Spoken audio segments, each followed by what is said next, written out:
finally, we'll look at energy management and training.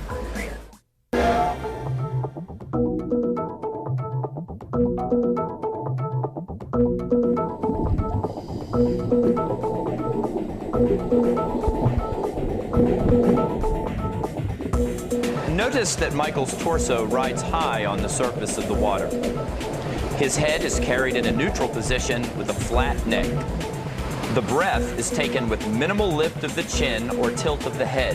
This allows him to maintain a proper aquatic body line, which features a high hip position to minimize frontal resistance.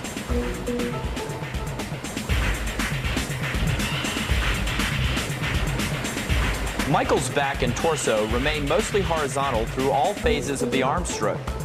Excessive vertical motion wastes energy and increases resistance. It is important to realize that at the top ranges of racing speed, minimization of resistance takes priority over increases in propulsive force.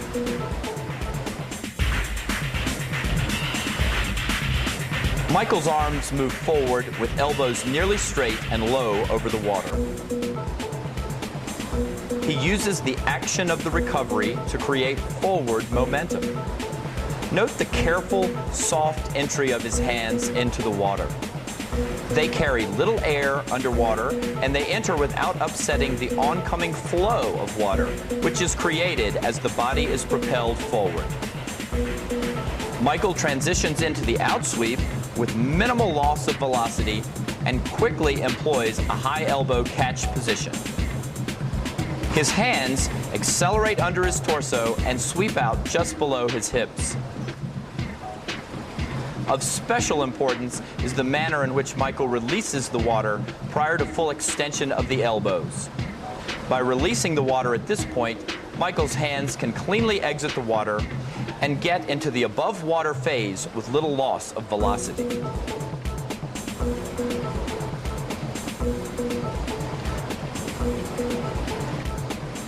The primary goal is to maintain proper alignment of the head, torso, and lower body so as to minimize resistance and encourage the transfer of energy through muscle elasticity and coordination.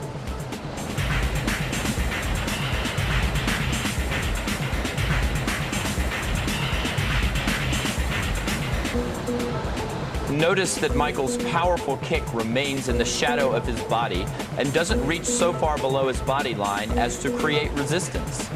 His feet pulse rhythmically and appear to hold water with remarkable effectiveness. They provide a point of balance and timing, which are the heartbeat of Michael Phelps' racing stroke.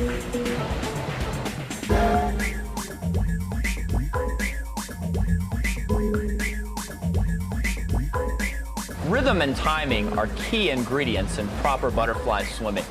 Alternating sequences of tension and relaxation drive the swimmer through the water in a combination of biomechanical efficiency and metabolic power.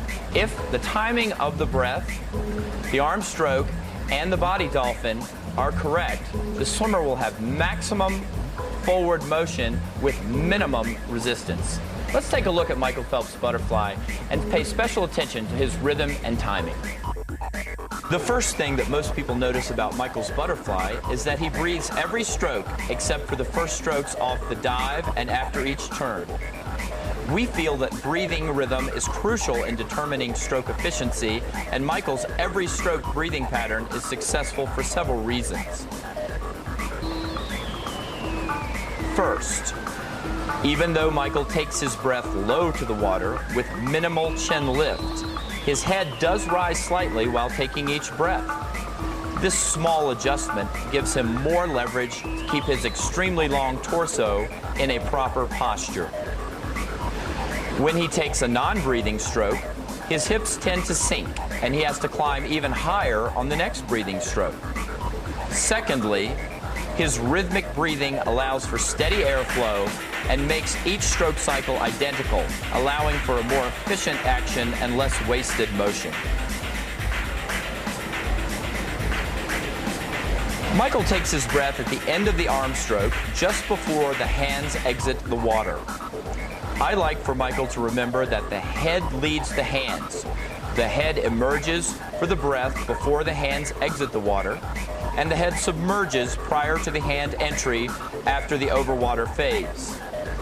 A common mistake made by swimmers is to hold the head up too long during the breath. This flaw destroys horizontal body position and upsets the timing of the arm stroke and the body dolphin. We often refer to the butterfly kick as the body dolphin to emphasize that the rhythmic action of the legs and feet find its origin in the body core. Kicking involves the torso as well as the legs and feet. Effective dolphin kicking is done with relaxed ankles, which hold the water and provide a point of balance and leverage for the swimmer. A continuous kicking action must be maintained so that the body remains correctly positioned on the surface of the water with hips near the surface.